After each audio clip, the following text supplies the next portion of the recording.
Milí pacienti, práve som sa nahnevala na svoj hnev a tak som si odstaplerovala niekoľko kilometrov. A nahrávam to takto, hneď zahorúca, pretože aj v Biblii sa píše, že hnevajte sa, ale nehrešte. Nepíše sa tam nehnevajte sa. A práve často taká výchova k istej citovej sterilite, že sa nemáme hnevať, že ten, kto je dobrý, sa nehnevá, alebo chod sa hnevať do svojej izby, alebo dobrí chlapčekovia sa nehnevajú, dobré dievčatka hnev neprejavujú, v nás spôsobuje veľkú tenziu a potom takú neautentickosť v dospelosti, kedy vlastne ani nie sme schopní odpustiť, pretože svoj hnev sublimujeme práve za takéto vžité vzorce správania.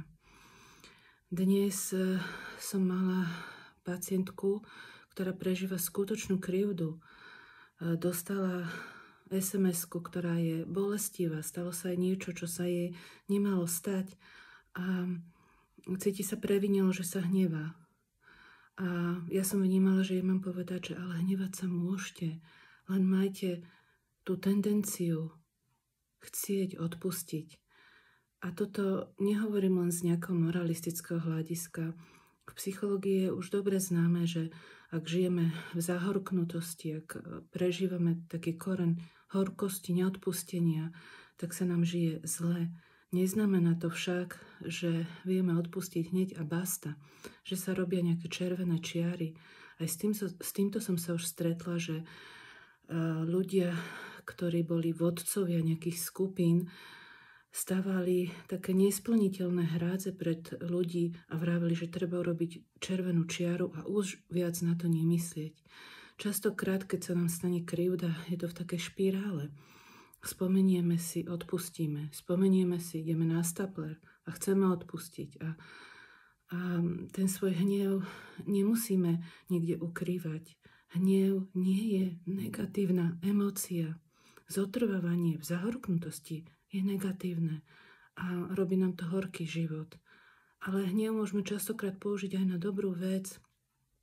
Môžeme sa nahnevať na svoj hnev, môžeme sa nahnevať na krivdu, môžeme sa nahnevať na svoju malú kondičku, môžeme sa nahnevať na kopec nespravodlivých vecí.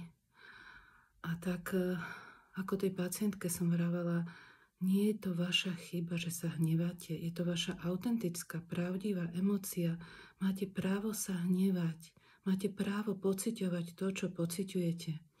Lebo keď my ten hnev zakopeme alebo dáme ho kdesi do podzemia, tak čo nám vyrastá? Len plody hnevu. A preto svoj hnev potrebujeme vidieť a potrebujeme s ním pracovať.